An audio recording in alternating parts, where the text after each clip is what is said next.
গোলমরিচ আর দারুচিনি রান্নায় এই মশলাগুলোর ব্যবহার দেখেছেন নিশ্চয়ই। দুটো মশলারই আলাদা গুণ রয়েছে। ভেষজ হিসেবেও এই মশলাগুলো ব্যবহার করা হয়। আয়ুর্বেদ মতে এই দুটো মশলা একসঙ্গে মিশিয়ে খেলে ডায়াবেটিসের ক্ষেত্রে বিশেষ ফল পাওয়া যেতে পারে, তবে তা খেতে হবে নির্দিষ্ট নিয়মে।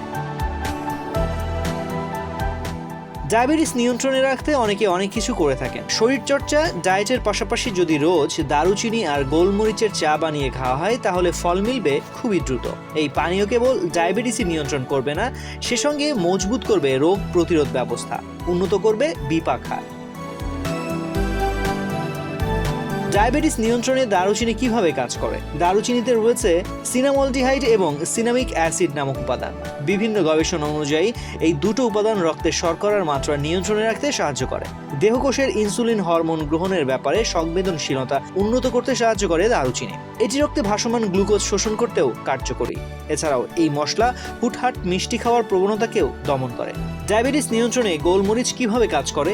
রক্তে শর্করার মাত্রা নিয়ন্ত্রণে রাখতে কার্যকরী ভূমিকা রাখে গোলমরিচ। এই মশলায় রয়েছে প্যাপেরিন নামক উপাদান। গোলমরিচ অ্যান্টিঅক্সিডেন্ট এবং অ্যান্টি ইনফ্লামেটরি গুণে সমৃদ্ধ। গবেষণা অনুযায়ী রক্তে শর্করার উপর গোলমরিচের সরাসরি কোনো ভূমিকা নেই, কিন্তু বিপাক হারের উপর এর যথেষ্ট প্রভাব রয়েছে। ডায়াবেটিস নিয়ন্ত্রণে রাখতে সাহায্য করে এটি। কখন গোলমরিচ ও দারুচিনি দিতে হবে? পাত্রে যখন চায়ের পানি ফুটবে তখনই কয়েক দানা গোলমরিচ ও দারুচিনির টুকরো দিয়ে দিন। ঢাকনা দিয়ে বেশ কিছুক্ষণ অপেক্ষা করুন। পানির রং বদলে লালচে হয়ে আসলে চায়ের পাতা মেশান। এক্ষেত্রে ভেষজ বা গ্রিন টি ব্যবহার করাই ভালো। চা ছেঁকে নিয়ে কাপে ঢেলে পান করুন।